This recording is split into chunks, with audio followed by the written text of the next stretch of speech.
ឡើង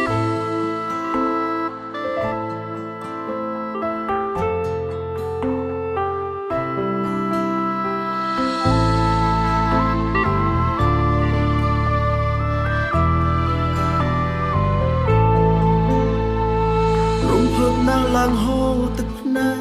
កពេលឃើញអូនមានក្តីសុខនៅមុខផ្ទាល់លែងពីបារម្ភខ្វាយខ្វល់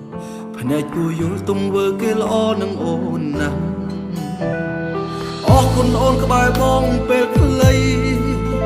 អរគុណថ្លៃសម្រាប់អំណាយដល់ឈឺចាប់មានន័យណាស់ជីវិតស្ទើរតែស្លាប់ស្នេហ៍អ៊ូអាប់ចុងក្រោយលែងជាអ្វីអូនរៀបការជាមួយគេហើយចុងក្រោយមកខ្លាចជាអ្នកដទៃមិនបានស្អប់យកទុំយកទៅអូនរើផ្លូវត្រូវហើយទីបំផុតមិនបានជាគូ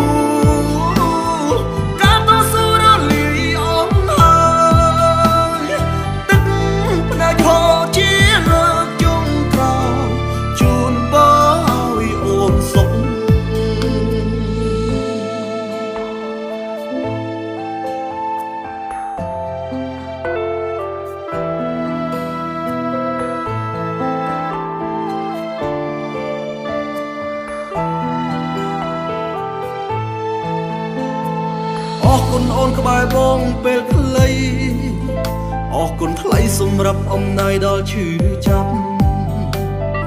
មានន័យណាស់ជីវិតស្ទើរតែស្លាប់ស្នេហ៍អ៊ូអាប់ចុងក្រោយលែង